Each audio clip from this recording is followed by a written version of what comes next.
પ્રભુનો નિત્યલીલા પ્રવેશ સાંભળતા કુંતાજીએ પ્રાણ છોડ્યા. શ્રીમુખે કહ્યું કે પાંડવોને આટલું દુઃખ પડ્યું તે કુંતાજીના લીધે પ્રભુએ મટાડ્યું. અર્જુનથી જ્યારે પ્રભુએ લીલા કર્યાના સમાચાર કહેવાયા નહીં, પણ સ્થિતિ પરથી કુંતાજી જાણી ગયા અને દેહ ત્યજી દીધી. 5 પાંડવોમાં માત્ર કુંતાજી અનન્ય હતા. દરેક અન્ય દેવોના ભક્ત હતા, તેથી જ મહાસંકટ પડ્યા હતા. એક પ્રભુનો આશ્રય થાત તો કદી પણ આટલું વીતત નહીં.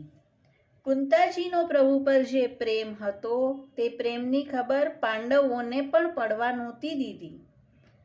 જ્યારે શ્રી કૃષ્ણ સ્વધામ પધાર્યા અને અર્જુન હસ્તિનાપુર તરફ ચાલ્યો, પણ પ્રભુ સ્વધામ પધાર્યાથી તેની શક્તિઓ નાશ પામી હતી. જે અર્જુને કુરુક્ષેત્રના યુદ્ધમાં ભીષ્મ, દ્રોણ જેવા મહારથીનો પરાભવ કર્યો, તે અર્જુનને આજે જંગલી ભીલોએ લૂંટી લીધો. તેની શક્તિ પ્રભુના વીરના વિચારે અદૃશ્ય થઈ ગઈ. તે જેમ તેમ કરી હસ્તિનાપુર આવ્યો. 4 ભાઈઓ દ્રૌપદી, કુંતાજી અર્જુનની આજુબાજુ ફરી વળ્યા. જેનું સર્વસ્વ લૂંટાઈ ગયું તેવો અર્જુન ચોધાર આંસુએ રડી રહ્યો છે. પ્રભુના વિયોગનો ડૂમો ભરાઈ ગયો છે. જવાબ કેમ દેવાય? ધરતી ફાટે તેમ અર્જુન રડી રહ્યો છે.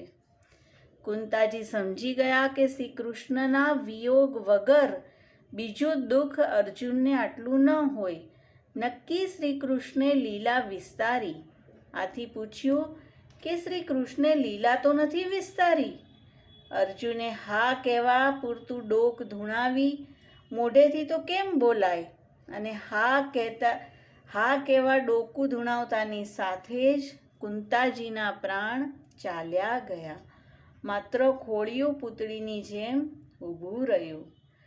પ્રાણપતિ પ્રભુનો વિયોગ કેમ સહન થાય? પ્રભુનું નામ સાંભળતા, પ્રભુની લીલાની ને આનંદની સ્મૃતિ આવતા જીવ બેભાન થઈ જાય તે સ્નેહની પરાકાષ્ઠા છે. એવા વૈરાગ્યમાં દગ્ધ દૈવીઓનું આશ્વાસન પ્રભુ પોતે જ છે.